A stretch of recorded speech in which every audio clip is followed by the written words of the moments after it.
बिस्मिल्लाहिर्रहमानिर्रहीम अस्सलाम वालेकुम।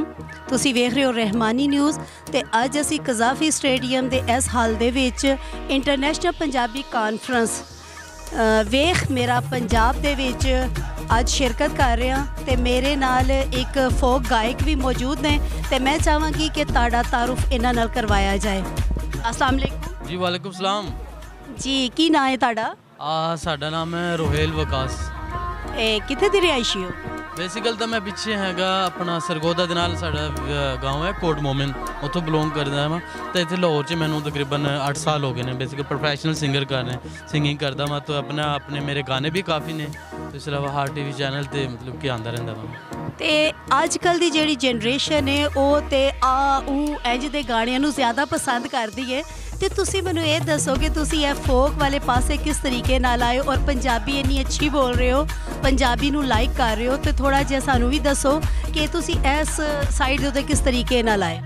एक्चुअली पता की गल है, देखो कि मैं जेह्ड़े इलाके दा ना असीं पंजाबी लोग हाँ ते पंजाबी तो साडी एक माँ बोली जबान है, ठीक है, तो पंजाबी नू असीं सब तो ज़्यादा अहमियत देंगे हैं, ठीक है। तो अपना पंजाबी गाने मैनू बड़े पसंद होंदे ने और उसके अलावा मेरा मतलब कि मैं पॉप गाने भी गांदा मैं, इंग्लिश सारा मतलब कि गाइदा, लेकिन मैनू ज़्यादा पंजाबी पसंद ने गाने। मेरे अपने गाने भी काफ़ी पंजाबी ने। कोई एक दो लेयर्स पंजाबी दी सानू सुनाना पसंद करोगे? हाँ जी, एक गाना तुहानू मैं सुना रहा सोना सावला, फिर उस बाद एक तुहानू मैं अपना ऑफिशियल सुनावांगा।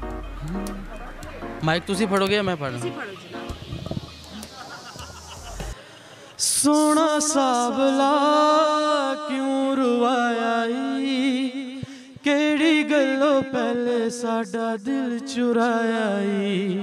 ओ सोना सावला क्यों रुवाया ई, केड़ी गल्लों पहले साडा दिल चुराया ई। कहंदे ना वे दिल मेरा यार लाया ई, कहंदे ना वे दिल मेरा यार लाया ई। ओए मैंने खा गे शरीकां दे कदन वल सो सोना सावला, ओए वतन साडे गरीबां ते, ओए वतन साडे गरीबां ते।